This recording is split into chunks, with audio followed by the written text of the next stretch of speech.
Hey guys, I know you're probably expecting an ANS episode, but unfortunately Nathan threw his back out, and he actually has the lighting and the green screen in his car. So I decided to give you guys a video that I'd been working on for a while and promised you a while ago. The truth about the failure of Destiny. Let's talk about this.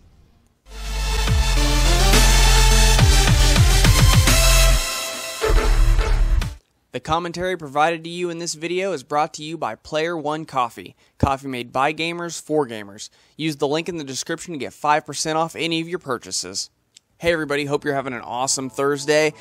I actually planned on releasing this video a while ago, but I kept re-editing it and redoing it because it jumped back and forth between topics. It was at one point in time going to be a comparison video between what Warframe is doing better than Destiny, and finally I just decided, you know what, Warframe deserves its own video, and honestly Destiny didn't really need the publicity of Warframe's hype, so I decided to do this video and I've redone the whole thing, so hopefully you guys enjoy it. But these are my thoughts on why Destiny has failed.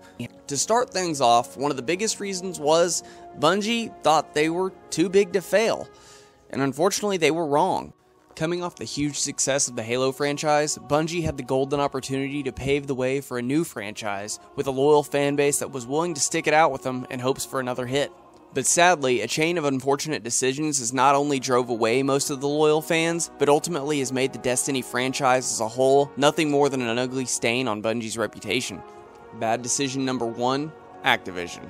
While it's true video game developers need publishers, maybe getting in bed with one that's known for releasing broken games, unnecessary sequels, and forcing developers to implement changes or features into a game that they really don't want wasn't the smartest choice if you have a vision of this magnitude. With a reputation as big as the original Halo franchise, I'm pretty sure it's safe to say that they could have found enough investment opportunities to publish this game on their own, and probably would have done a whole lot better if they had done so. Other games like Warframe have done it successfully, so it's kind of hard to believe that a game developer like Bungie, who's known for something as big as Halo, couldn't have found an investor to help drive this dream forward. Bad decision number 2, PlayStation exclusives. Now, put your pitchforks away and hear me out. This isn't a slight against PlayStation or Sony. I get it, it's cool to have exclusives. But for Bungie, a company whose biggest accomplishment was an Xbox exclusive title for not only a decade, but for 2 different generations of Xbox system, it's sort of a slap in the face to the people who've been buying your games and supporting your company for those 10 years. To offer exclusive content to another platform would be the equivalent of the God of War developers offering Xbox exclusive content. Bungie wouldn't have been successful without their Xbox players, and they threw that away more than likely because they were told to by bad decision number 1, Activision. And the last reason is a big one, with a lot of points that are all kind of connected. So I'm just going to count it all as one, and we're just going to call this last one decision number 3, they lied to their customers. Now this is the one that has me most heated. I've had countless arguments and conversations with people who've defended this, and I've even had to use the Wayback Machine just to find proof that, hey, we weren't all crazy, this wasn't in our head. Bungie really did have a 10-year plan for Destiny, and they did lie to us. Now, I know what y'all are going to say, I've heard it countless times, and that is, Bungie never had a 10-year plan for Destiny. It was all miscommunication. It was all misunderstood. They had a 10-year contract with Activision, and people took that as a 10-year plan for Destiny. They never said they had a 10-year plan for Destiny. And if you go on Google, you'll actually see that there's articles that even say that. Bungie clarifies the 10-year plan. It was all a misunderstanding, and that's all the top posts. But guess what? They did have a 10-year plan. They did say there was a 10-year plan. And I'm going to go through all that right now. This wasn't all in our heads. Bungie is lying to you even now. They're feeding you a bunch of bull saying they never said there was a 10-year plan, when in fact they did. They did say there was a 10-year plan. So let's get started on this topic. Alright, so we'll get started with the first quote. Now this is before Destiny was ever released. In an interview with Xbox Magazine, Jonte Barnes said this. So what I'll say to you is this. We said that we were a 10-year game, and both Activision and Bungie have committed to being wholly behind that large effort. And it's a large investment on both sides. I don't think there's any set date. 10 years is just representing the go-forward presence and the way we think about doing things. Now, I know what you're saying. Well, they could have been talking about Destiny as a whole. They could have been talking about, the Destiny franchise as a whole. And yeah, they could have been in that quote. I'll give you that. They could have been talking about the Destiny franchise as a whole. They also could have been just talking about the Activision and Bungie deal. So let's go on to the next one. In another interview, they were asked, Activision clearly wants this to be a tentpole going forward. They've talked about a 10-year plan. Is that something you guys are comfortable with, getting invested in this project for that length of time? Now, notice they said getting invested in this project, as in one project. Pete Parsons replied, well, that's our plan actually. We came to Activision with the 10-year plan. That was completely us. It's a part of being an independent company. If you have to leave a universe that you love behind, it couldn't be really a better thing to do with a newly independent company starting on a new, bold adventure, which is why the game is called Destiny. It was originally codenamed for the game we ended up liking it a lot and then changed the codename to Tiger. But yeah, because it spoke so much about where we were going and what we were doing, it became the thing we were focused on. Notice, he said a game. The game is called Destiny. They're talking about one project and a 10-year plan. And again, okay, well, that was before everything was released. They were talking about all this. Things can change over time. It could have just been poor wording. Okay, I gotcha. And then there's an interview with Chris Butcher where he says, this engine, our engine, is fully multi-threaded for performance on all platforms for both today and for the next 10 years. Which is a huge argument for one of the biggest counter-arguments I've had people give to me on this topic when they say they had to make Destiny 2. Brandon, they had to make Destiny 2 because the engine couldn't maintain for the next 10 years. They had to make a separate engine. In which case, I say that's BS. There's all kinds of games that have been using the same engine and they just improve upon it for other platforms. Destiny 1 actually stopped doing games on Xbox 360 and PlayStation 3 so they could add the newer DLC for the PlayStation 4 and the Xbox One. They can improve upon an engine, especially in the days of Xbox One and PlayStation 4 and up. These are no longer closed systems where the entirety of a game is pretty much on the disc. The disc is no more than a DRM key at this point in time. They can upgrade engines, they can make games bigger. Other games have been doing it for years. World of Warcraft, Warframe, Elder Scrolls Online, you can do it. And they were saying they were doing it with this quote talking about how their engine was going to be working for the next 10 years. So why all of a sudden did they have to change the engine to make a completely separate game? Saying that they had to do this was just completely wrong. But moving on, I've got more quotes. So let's keep going.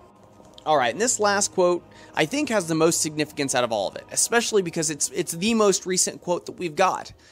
And I will explain why it's so significant after I read it if you can't already figure it out. But just listen to this and listen to what I explain at the end, and I think you'll understand where I'm coming from. Okay, lead design or Destiny engineering lead Luke Timmons said this: "We certainly take it seriously that Destiny is a 10-year thing.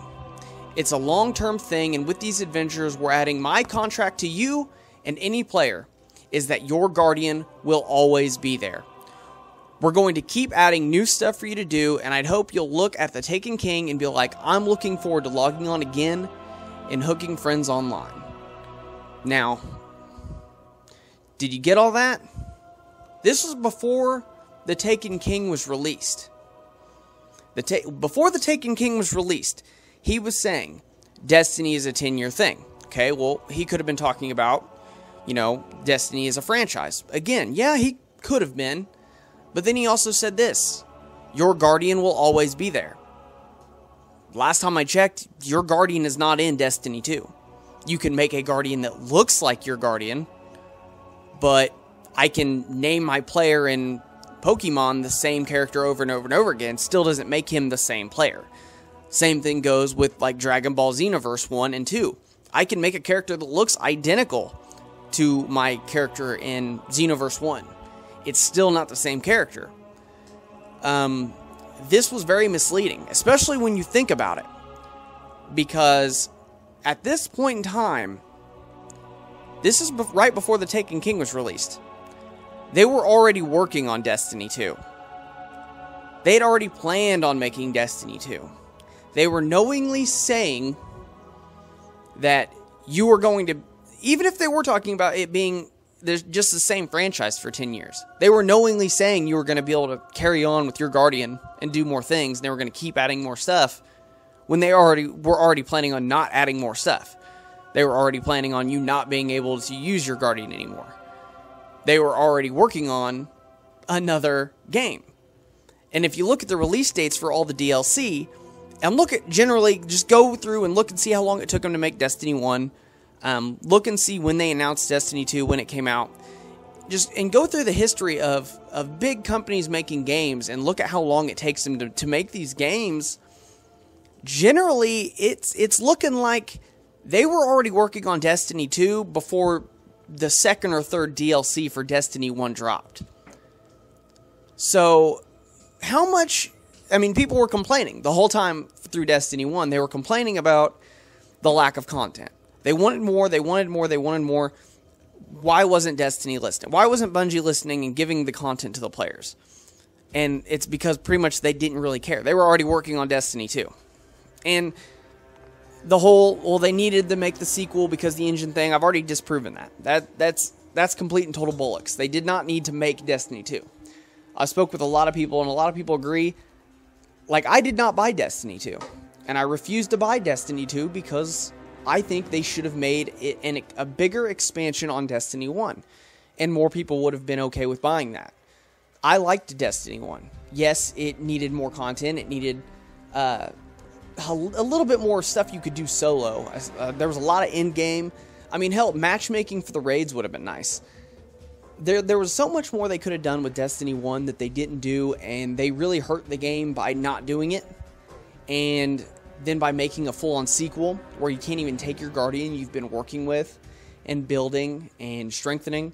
You couldn't take that Guardian into another game. It's like, okay, why would I spend another $60 on your game so that you can release a couple expansions that are small, mediocre, and pretty much just offer recolors of the same enemies we've already been fighting and basically rehashing the same plots just so next year or the year after you can tell me you're going to release Destiny 3 and I'm going to have to restart all over again. So that's why Destiny failed as a whole. That's why the game's not doing so good.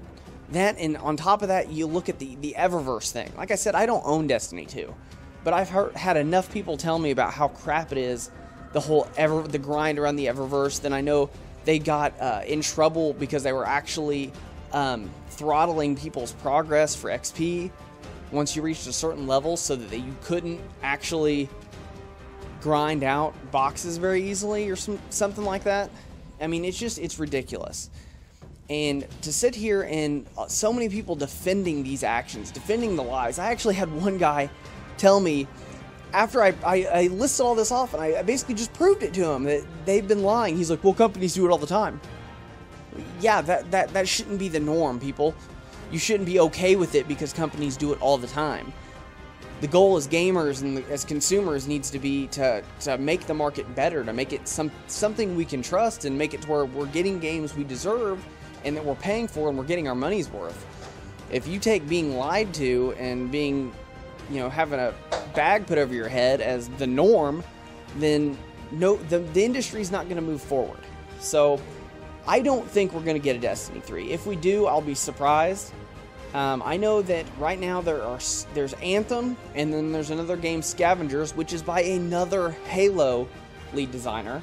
The former lead designer of Halo 5 is actually making another one. It's called Scavengers. Same premise, basically. Or not same premise, but same kind of game. So we're getting a lot of games of this type, and it'll be interesting to see if any of them can excel and become more than what Destiny was. Destiny had an opportunity, and they blew it.